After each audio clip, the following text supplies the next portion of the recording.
antes blanca que morena, algo cargado de espaldas y no muy ligeros de pies.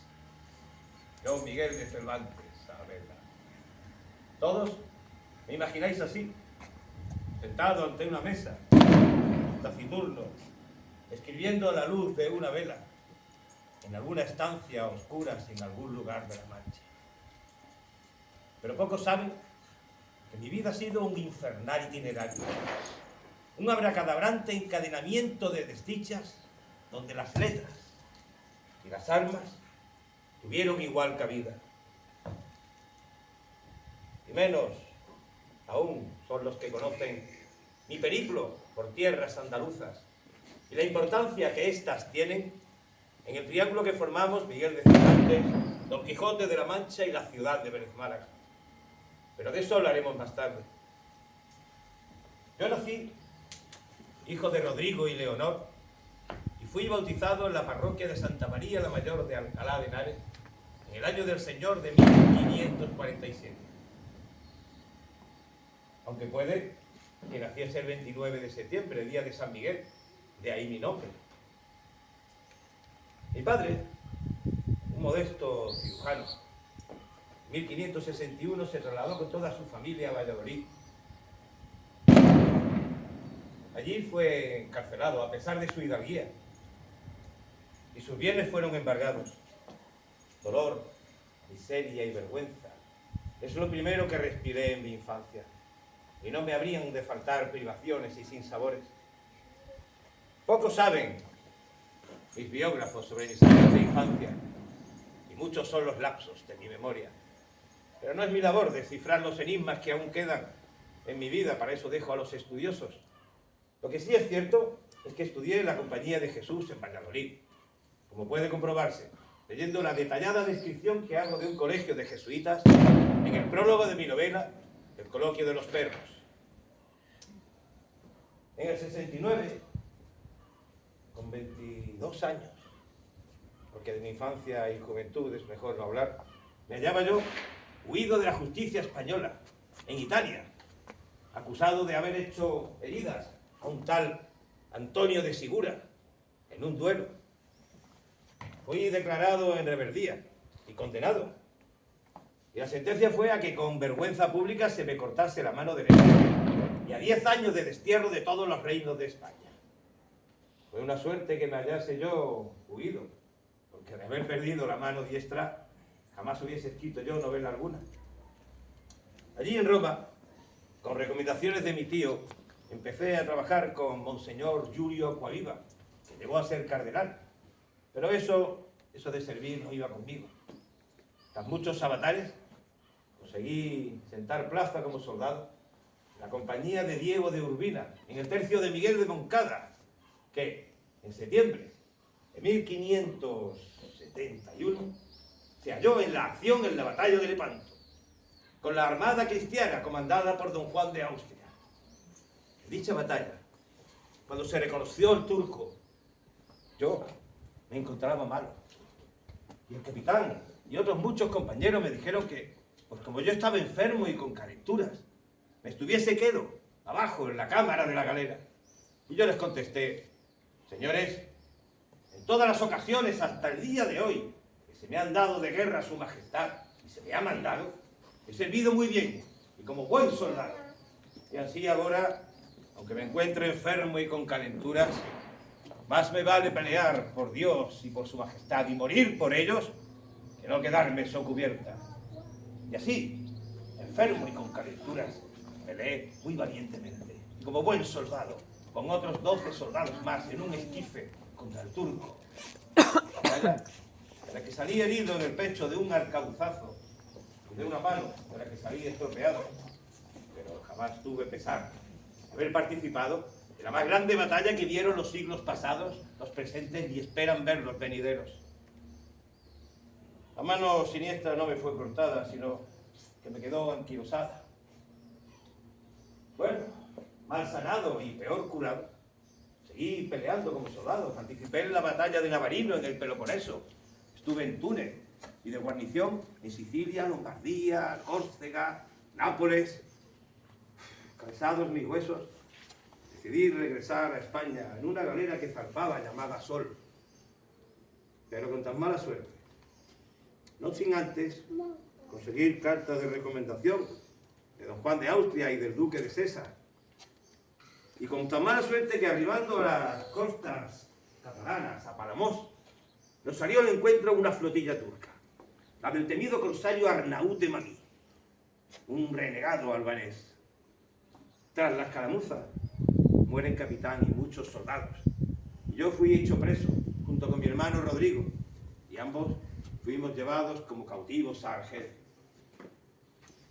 Allí fui vendido como esclavo a Arnaút de Magui, que por mor de las cartas que conmigo llevaba, se pensó que yo era un hombre principal y decidió pedir por mí un elevado rescate. 5 años de cautiverio fueron una durísima prueba. Intenté escaparme 4 veces y siempre preferí la tortura a la delación. Mientras tanto, mis padres, a base de préstamos y de vender parte de sus bienes, consiguieron reunir una pequeña cantidad de dinero. Pero cuando se concertaron los tratos, yo pedí que se liberase a mi hermano Rodrigo, ya que el dinero reunido no era suficiente para los dos. Pero yo tenía un plan, que se liberase a mi hermano Rodrigo y a 12 cautivos más.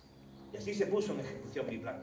Ellos, una vez liberados, quedaban ocultos en una cueva, a la espera de una galera que vendría a recogerlos. En ese momento yo me uniría a ellos. Pero la galera fue interceptada, y los cristianos también, delatados por uno que llamaban el Dorador. Yo aseguré ante el rey de Argel, Hassan Bajá, que yo era el único responsable y organizador de la fuga. Antes, el cautiverio era un poder salir y vagar libremente, pero esta vez no. Esta vez me metieron en un calabozo subterráneo dentro del baño, que es como llaman allí en las prisiones, y permanecí cerca de 5 meses. Tras el último intento fallido, fui condenado a 2000 azotes, mortales de necesidad, pero una vez más me fueron condonados por pensar que yo era hombre principal. Año y medio más tarde me vendieron a un nuevo dueño, Hassan, rey de Constantinopla, que también, pensándome que era hombre importante, pidió por mí la cantidad de 600 ducados.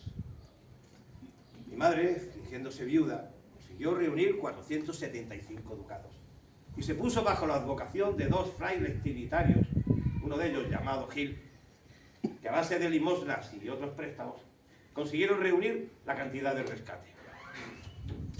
In extremis, el mismo día que ya me hallaba yo en una galera de Hassan Bajá que zarpaba para Constantinopla, con cadenas y un grillo, con los dineros tan angustiosamente recaudados, por fin, en septiembre de 1580, quedaba yo finalmente liberado. 5 días más tarde llegué a costas españolas, a Denia, y ahí me trasladé hasta Valencia, y entre noviembre y diciembre me encontraba por fin reunido con mi familia en Madrid. Rondaba yo los 33 años.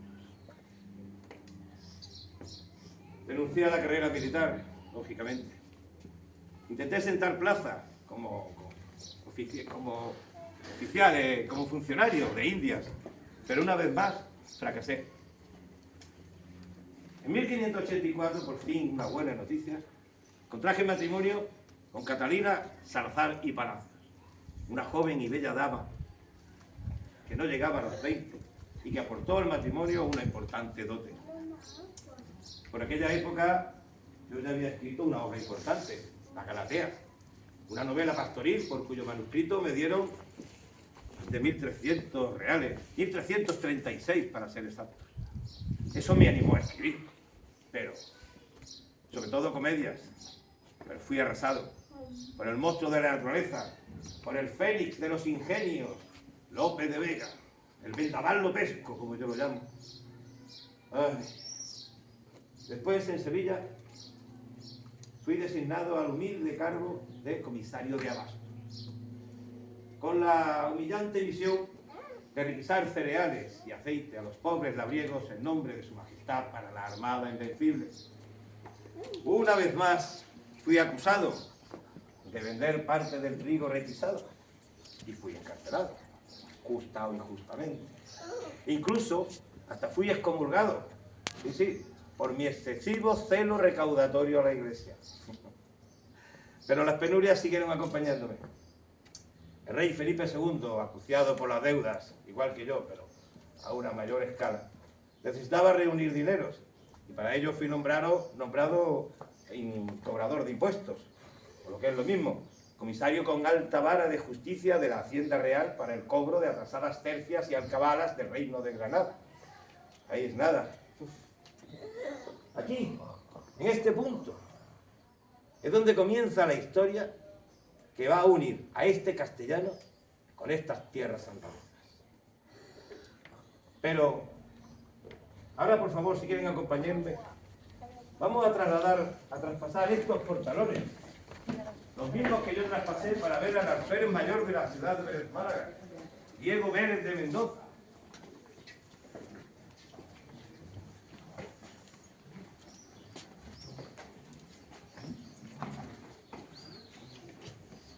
Significa andar durante cerca de 3 años a lomo de caballería, concretamente una mula revisada por la justicia, o sea, yo, por esos polvorientos caminos de Andalucía.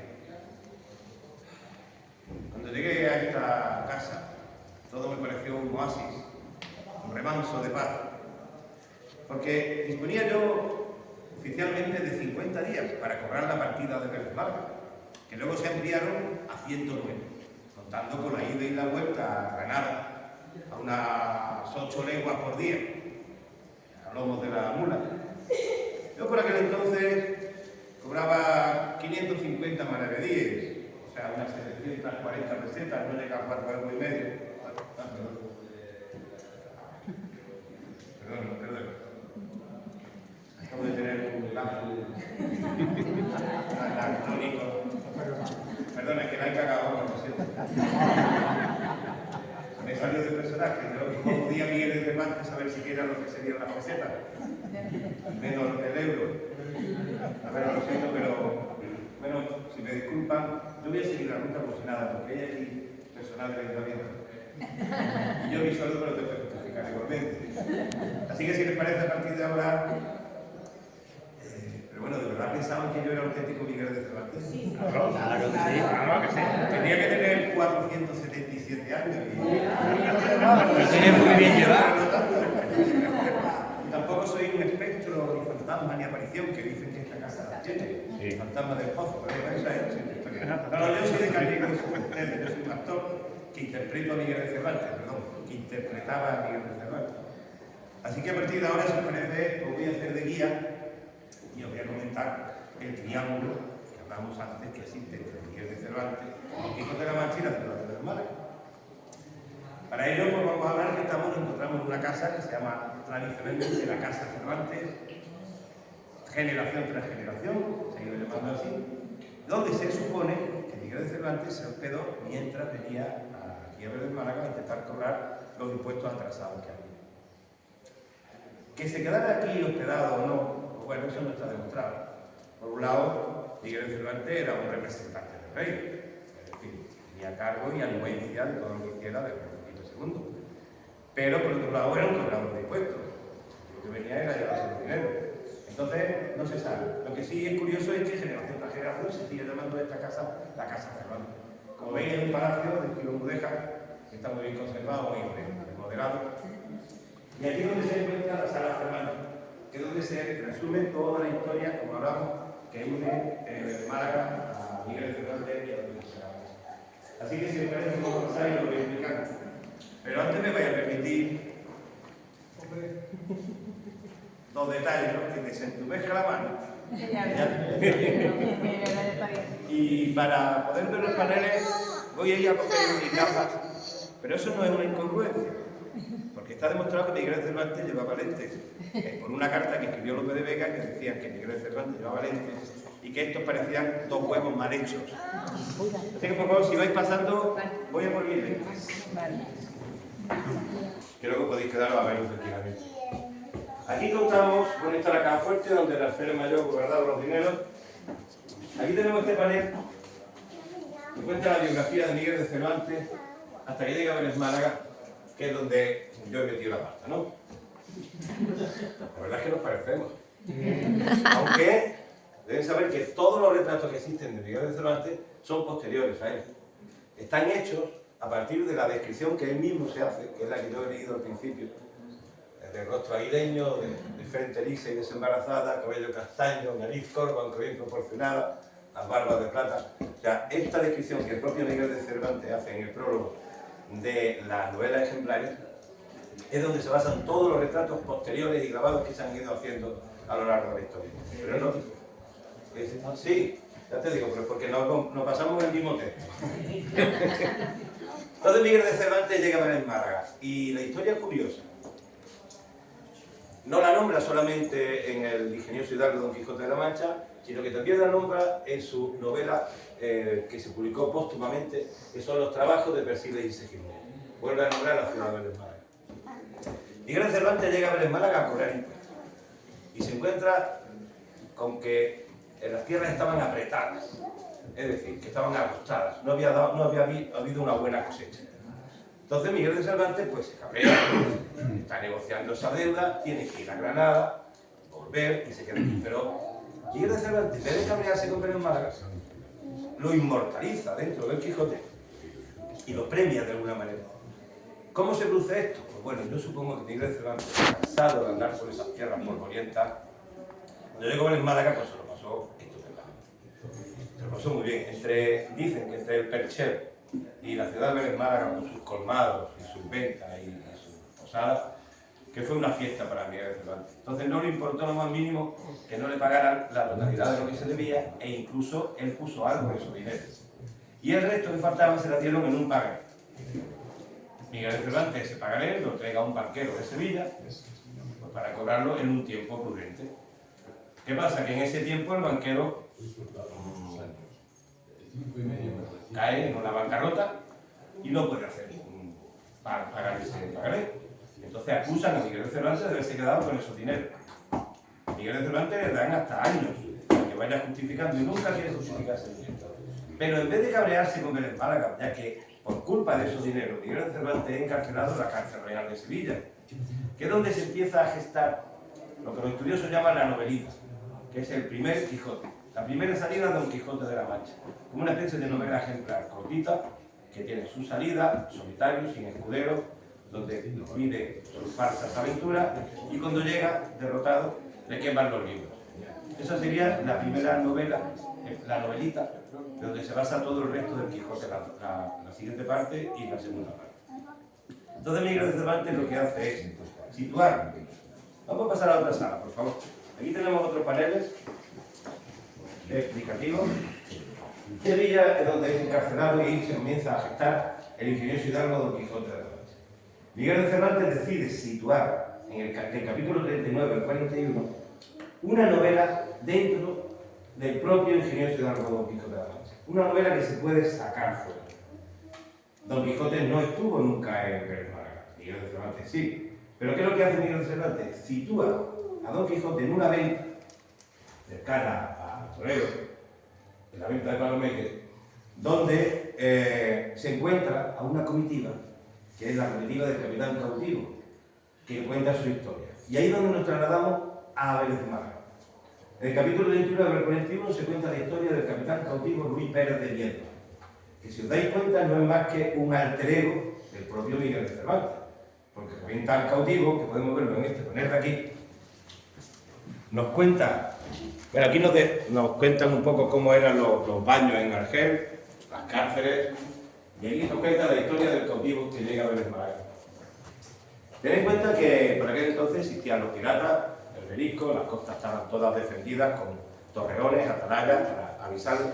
Entonces lo que cuenta este capitán cautivo es cómo un capitán, ya te digo, alter ego del propio Miguel de Cervantes.